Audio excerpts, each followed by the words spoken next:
এক গ্রামে তিনজন বন্ধু ছিল। তারা তেমন কাজকর্ম জানত না, কিন্তু তারা ছিল সরল সোজা। একদিন তাদের মা বাবা বলল, তারা কোনো কাজ জানিস না, কি করে খাবি? তখন তারা বলল, তোমরাই বলো।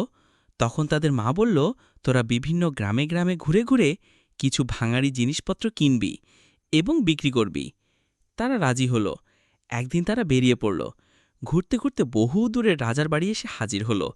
রাজা তাদের দেখে বলল, তোমাদের থেকে যেজন যদি কোনো আশ্চর্য বস্তু এনে দিতে পারো, তাহলে তার সাথে আমার মেয়ে বিয়ে দিব।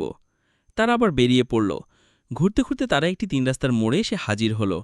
তখন তারা বলল, তারা তিনজন তিন দিকে চলে যাবে। 1 মাস পরে এই জায়গায় তারা আবার মিলিত হবে। কথা মতো তারা তিনজন তিন দিকে বেরিয়ে পড়ল। 1 মাস পরে তারা মালামাল কেনাবেচা করে ওই তিন রাস্তার মোড়ে এসে মিলল। তারা তিনজন তিনটি পুরনো ভাঙাড়ি আশ্চর্য জিনিস পেয়েছিল। একজন পেয়েছিল একটি ভাঙা আয়না, যেটাতে যাকে ইচ্ছে যে কোনো জায়গার মানুষ দেখা যেত ভিডিওর মতো। আরেকজন পেয়েছিল একটি ভাঙা চেয়ার, যেটিতে বসে যেখানে খুশি দ্রুত যাওয়া যেত। আরেকজন পেয়েছিল একটি শুকনা লেবু, যেটির রস কোনো মরা মানুষের মুখে দিতে পারলে সে বেঁচে উঠবে। তারা তখন বলল, রাজার মেয়ে কেমন আছে, আয়নায় দেখত।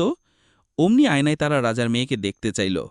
অমনি তারা দেখল রাজার মেয়ে আজকেই কোনো অসুখে মারা গেছে। তখন তারা বলল, চেয়ারে চড়ে তাড়াতাড়ি চলো রাজপ্রাসাদে। তারা চেয়ারে বসে হাতে তালি দিল। অমনি চেয়ার দ্রুত বেগে চেয়ার ছুটে চলল।